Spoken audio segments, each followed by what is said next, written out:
Hey everybody, SightlessSenshi here. I'm about to channel my inner Judas Priest and start breaking the law, with a little breaking and entering. So let's go ahead and break into this house. Better hope nobody's inside, because I've been watching a lot of slasher movies, and you know. Let's do this. Do-do.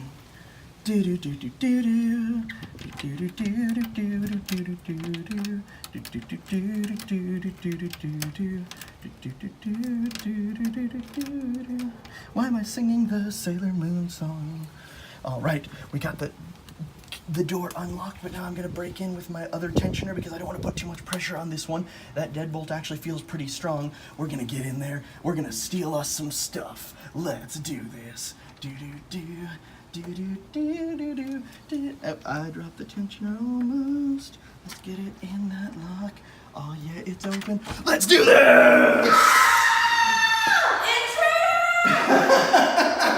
Okay, everybody, just before you all freak out, this is our good friend Janice. Hi, Janice. Hello. She is my fellow blind brethren from my workplace, and she encouraged me to try breaking into her house so that she could see how secure it is. She's moving out of here, and we're actually helping her fix the locks, and I just thought it'd be fun to show off the average commercial Kwikset and how hilariously bad it is. So, yeah, thank you for participating, Janice. Thank you for breaking into my house. Hell yeah, so once again, this is SightlessSenshi. Peace out, bitches.